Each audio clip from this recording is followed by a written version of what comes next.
The Joe Rogan Experience. On one hand, when you have children and you bring a child to the zoo, on one hand, it's really fascinating to watch this little person look at all these different animals and freak out and see how amazing it is. But that's the only pro, is introducing human beings, like little human beings in particular, to these animals. Everything else is a con, except for the animals that are like really endangered, and they protect them and help breed them, and then sometimes they're responsible for some reintroduction efforts. But other than that, it's an animal prison, man. It's weird. I don't take the position or ideology. I'm not this person that's trying to represent an ideology necessarily. I'm not against all zoos, but I have to say that there's nothing more sad than seeing elephants, cats, bears. I mean, cats, man. The cats, when they're pacing back and forth, I mean, just get them out of there. Oh.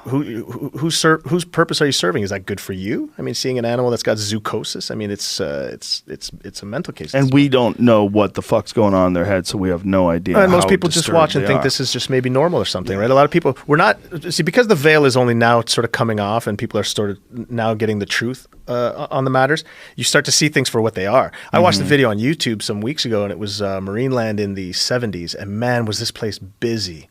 And the people were just, I mean, they were climbing over each other to be next to the pool. I've never seen anything like it. I worked there 12 years. I'd never seen the amount of people that this thing had. And when you looked in the pool, there's a bull orca he spans the literal length of the pool that he's in on the side with his dorsal fin over, and he's literally staring at the wall, not moving. And then you got two other massive orcas that are in this pool, like maybe 5 times the size of this room kind of thing. And the people are celebrating like it's, and the video has like this sort of quirky music, and it's kind of funny and fun. And I'm watching this going, what a disconnect of time. Like where you're looking at exactly what you see today in terms of the animals and the conditions that they're in. And yet here, these people, knowing nothing about it, just in the awe, the beauty, the majesty of these animals, the majestic nature of these animals, and yet we couldn't see for ourselves whatsoever how abusive and gross this was. It was really a weird and strange thing. But that's Marineland's a legacy business. They built themselves on having people come and experience the shock and awe of these animals, and they did very, very well. But that time is long gone now. Long gone. I think we're going to come to a time in the future where people think the same way about zoos. I think it's we're going to realize, like, I get that you want to see them. I get it. I get you want to see them. I want to see them too. But god damn, we got to stop doing that. Like, this is no way. Also, the problem is humans don't have any real experience with animals. We have experience with dogs and cats, which are these domesticated, weird little fluffy friends. They are not animals. We don't have much experience with real animals. And even the animals that you have experience with, they're urbanized.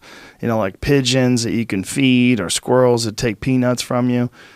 You get out into the world, and the world of the wild, of forests and mountains, and you see actual real animals, and it's almost psychedelic. There's like a weird like paradigm shift that goes through when you see a wild animal in the actual wild, like, oh, this is where it's supposed to be. It kind of feels weird because you're in their world. You immediately adapt, because now you're like, oh, what? Because that the series of